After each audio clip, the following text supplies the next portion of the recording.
안녕하세요. 공교육 천국 네덜란드 작가 정현숙입니다. 어때요? 여러분 자녀들 학교 재미있게 잘 다니나요? 아니면 어쩔 수 없이 학교에 가나요? 처음 공교육을 시작하는 초등학교는 아이들에게 즐거운 곳, 가고 싶은 곳, 그런 이미지가 정말 중요하다고 생각합니다. 학교에 가면 재미있고, 학교 가면 친구를 만날 수 있고, 공부를 못해도 학교라는 공교육 현장이 아이들에게 가고 싶은 곳, 정말 좋은 곳, 이런 곳이라면 공교육의 반은 성공한 셈이 아닐까요? 네덜란드는 아이들에게 초등학교는 즐거운 곳, 그리고 가고 싶은 곳 중에 하나입니다. 왜 그럴까요? 학교 가면 아이들이 친구들을 만날 수 있고, 놀이 시간, 또 스포츠 시간이 즐겁고, 그리고 무엇보다도 공부를 못해도 창피하거나 주눅들거나 그렇게 스트레스를 받지 않기 때문입니다. 특히 네덜란드 초등학교가 더 좋은 것은 학교 갈 때 책가방을 가지고 가지 않는다는 사실이에요. 그렇다기 때문에 공부나 숙제 부담이 크게 없다는 것이죠. 저는 네덜란드에서 저희 세 자녀들을 초등학교에 보내면서 아이들이 책가방이 없다는 것에 정말 충격받으면서 너무 좋았고요. 그리고 아이들이 학교 갈 때 그 조그만한 간식 가방만 가지고 가면 됐기 때문에 엄마인 저에게도 별로 이렇게 챙겨줄 게 없어서 큰 부담이 없었어요. 이 간식은 아이들이 언제 먹냐면 바깥놀이 할 때 먹는 거죠. 네덜란드 초등학교는 대부분 아침 8시 15분에서 8시 한 30분경에 시작합니다. 그리고 아이들이 학교에 가서 1시간 30분 정도 공부하고 10시부터 바깥놀이가 시작됩니다. 이 바깥놀이는 네덜란드 초등학교 어디나 바깥에서 30분 정도 뛰어노는 그런 놀이 시간이거든요. 그래서 아이들이 이 바깥놀이 시간에 아침에 그 아침을 먹지 못하고 가면은 그 가지고 간 간식 그거를 바깥놀이 하면서 아이들이 먹는 거예요. 그러니까 대부분 아침을 아이들이 안 굶어도 되는 거죠. 그리고 아이들이 바깥에서 아주 신나게 실컷 뛰어노는 시간이 이 바깥놀이 시간이기 때문에 네덜란드 초등학교 아이들은 이 시간을 아주 좋아하죠. 생각해보세요. 아이들이 아침에 학교 가가지고 1시간 30분 공부하고 30분 동안 바깥에 뛰어논다고 생각하면 아이들의 뭐 신체 건강이나 정신적으로도 굉장히 즐겁고 좋은 시간이겠잖아요. 제가 네덜란드에 살 때 10시 주변에 그렇게 학교 주변을 지나게 되면요. 어느 학교나 이렇게 아이들이 시끄럽게 떠드는 소리가 막 들려요. 웃는 소리도 많이 들리고 그래서 이렇게 지나다가 보면 아이들이 재미있게 뛰어노는 모습을 학교 교정에서 볼 수가 있어요. 저도 우리 새 아이들을 네덜란드 학교에 보냈기 때문에 우리 아이들이 지나면서 어디 있나 이렇게 찾아보면 네덜란드 아이들의 속에 섞여서 아이들이 막 재미있게 뛰어노는 모습을 보면은 부모로서 학교 보내는 보람 같은 거 그런 게 있었거든요. 그리고 이렇게 30분 바깥놀이 시간이 끝나면 아이들이 이제 교실에 들어가서 또 1시간 30분 정도 공부를 더 해요. 그러다 보면 12시 즈음이 되잖아요. 12시 한 15분부터 보통 1시간가량 점심시간이 주어집니다. 네덜란드의 점심시간은 특별해요. 네덜란드 아이들은 점심시간에 집에 가서 빵이나 다른 거를 먹는다는 사실이에요. 사실 우리 같으면 아이들이 점심시간에 학교 온다는 건 상상할 수가 없죠. 그런데 네덜란드는 지금도 아이들이 점심시간에 가까운 그 집에 가서 빵을 이렇게 먹고 다시 학교에 오는 그런 점심시간이 이루어지거든요. 그래서 저도 아이들 3명이 학교에 다니다가 점심시간에 집에 올 거를 생각해서 늘 이렇게 점심에 아이들이 먹을 거를 준비를 하고 또 아이들이 즐겁게 집에 와서 밥을 먹고 또 이렇게 자전거를 타고 학교로 가는 그런 과정을 늘 경험을 했었죠.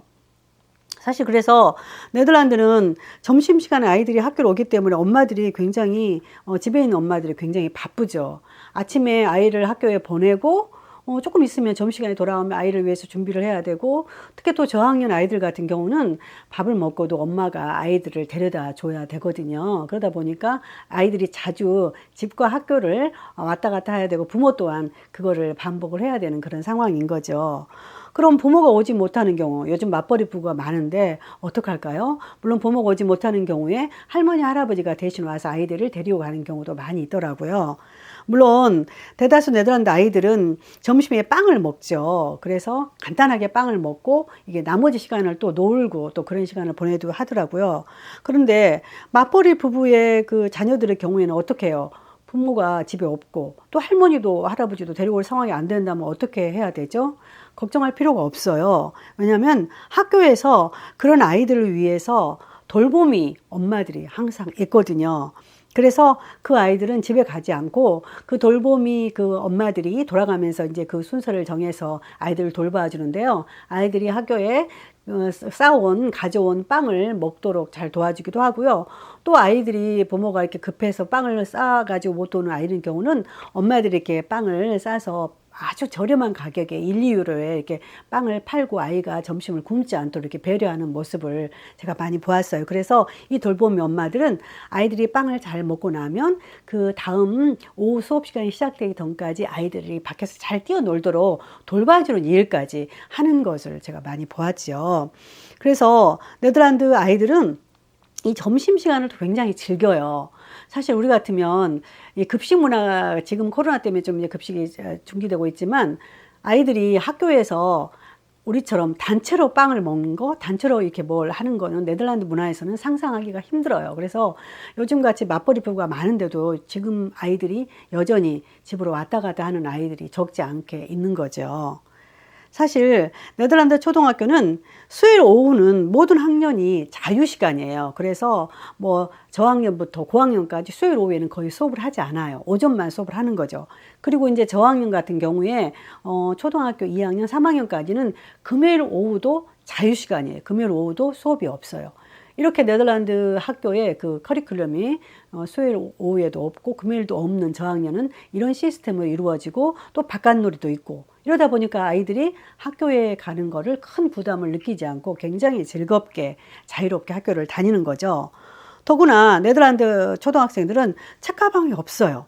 그러니까 책을 가지고 오갈 필요도 없고 또 공부는 학교에서만 하기 때문에 집에 와서 공부해야 된다는 부담감이 없어서 오후 방과후 시간에 아이들이 많이 뛰어놀 수 있고 자기들 하고 싶은 걸 할 수 있는 그런 자유시간이 굉장히 많은 거죠.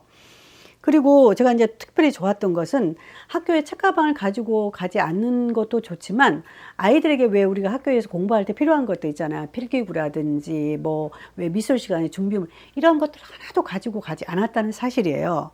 제가 한국에서 그 큰아이 같은 경우 초등학교를 보냈고 저도 기자로서 바쁘게 일을 했기 때문에 학교에서 왜 그 준비물 같은 걸 제대로 제가 보지 않고 챙기지 못하면 오전에 출근할 때 문방구에 들러서 아이 막 그 학습 준비물을 챙겨주는 굉장히 바빴던 제가 그런 경험이 있었거든요.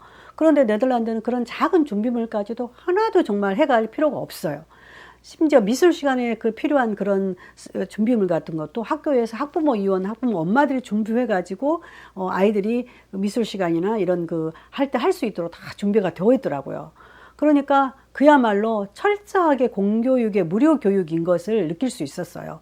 아이들이 쓰는 심지어 연필이라든가 노트 이런 모든 것들을 학교에서 다 공급을 해주고 아이들마다 자기 나름대로의 그 사물함이 있어서 또 책상 밑에 그것들을 다 두고 다니고 그런 시스템으로 학교가 이루어집니다. 그러니까 부모들이 해야 할 거는 아이들을 학교에 데려다주고 데려오고 그것만 하면 되는 거예요. 오후에 와서 아이 뭐 숙제를 봐준다거나 이런 것도 없으니 초등학교 아이들 같은 것도 얼마나 좋고 부모들도 부담이 별로 없는 거죠. 사실 우리는 초등학교 같은 경우에 수업료는 내지 않지만 아이의 그 학습에 필요한 노트나 필기구 이 모든 것들은 미술 시간에 필요한 것들 엄마가 다 준비를 해줘야 되잖아요. 의무 교육이지만 완전한 의무 교육은 아니라는 저는 그런 생각이 많이 들었었거든요. 또한 이렇게 네덜란드는 초등학교 아이들이 책가방이 없고 또 학교 끝나도 자유롭기 때문에 아이들이 더 자유시간에 많은 것들을 할 수 있겠죠. 아무래도 공부에 대한 부담이 없으니까요. 물론 학년이 올라가면 아이들에게 더러 과제물이 있어요. 그러니까 네덜란드 뭐 전체 지도에 지명을 외우는 거 굉장히 살아가면서 필요하잖아요. 그런 걸 또 한다든지 또 도서관에 가서 어떤 책을 빌려와서 책을 가지고 그 내용을 가지고 아이들과 함께 이렇게 그룹으로 어떤 과제를 한다든지 나름대로 아이들이 해야 될 또 리포트를 쓴다든지 이런 것들은 초등학교 고학년을 가면 아이들이 하게 됩니다. 그런데 자연스럽게 아이들이 그거를 친구들과 그룹으로 하는 경우가 참 많기 때문에 재미있게 준비하고 그런 걸 보았어요. 저희 아이들 같은 경우는 특별히 한국 아이여서 한국이 어떤 나라인지 한국에 대해서 한국의 음식 문화, 한국의 어떤 독특한 문화를 소개하는 그런 리포트나 그런 발표를 많이 해서 제가 또 옆에서 도와주고 아이도 굉장히 재미있게 그것들을 준비하는 모습을 보았거든요. 그래서 리포트를 작성하는 것들 서서히 리포트를 만드는 게 어떤 건지를 아이들이 초등학교 고학년 때 경험하게 하는 그런 교육이더라고요. 물론 네덜란드는 이렇게 자유롭고 놀기만 하는 것 같지만 네덜란드 초등학교에는 역시 유치원과 마찬가지로 유급이 있다는 사실이에요.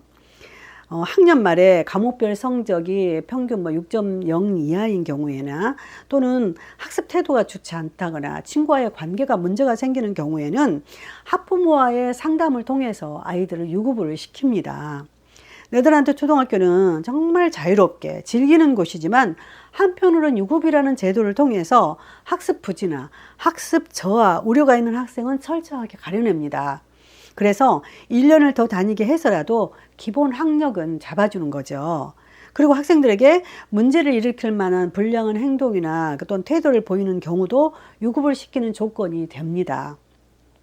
마음껏 놀고 자유를 즐기는 그런 학습 환경이지만 유급이라는 제도를 통해서 학습 부진화는 반드시 거르고 또 다시 교육시키는 그런 보완, 구제 교육이 가능한 시스템이라고 볼 수 있습니다.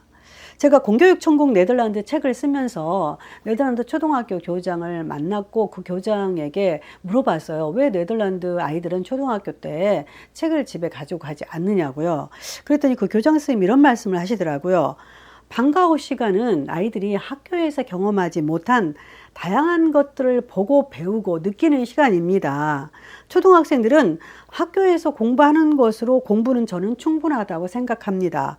그래서 아이들이 어린 시기에 더 많은 것들을 오후 시간에 접해보고 경험하면서 정말 내가 좋아하는 것이 무엇인지, 잘하는 것들이 무엇인지 아는 시기라고 이렇게 말씀을 해주시더라고요. 초등학교 시기에 자녀들 있으신가요? 여러분의 아이는 학교 가는 것을 좋아하나요? 아이가 정말 좋아하고 잘하는 거, 관심 분야가 어떤 건지 부모는 아시는지요? 한국 초등학교 교육도 네덜란드에 이런 책가방 없는 교육, 아이들이 마음껏 놀 수 있는 그런 교육, 바깥놀이 시간들을 한번 도입해 보면 어떨까 제안해 봅니다. 방과 후 시간에 공부가 아닌 학교에서 배우지 못한 다양한 세계, 많은 것들을 보고 배우게 한다면 우리 아이들의 미래가 어떻게 달라질까요? 네덜란드 초등학교의 학교는 즐거운 곳, 이런 이야기를 해보면서 한국의 초등학교도 한번 다른 모습으로 바뀌었으면 하는 그런 바람에서 오늘 이야기 전해보았습니다. 들어주셔서 감사합니다.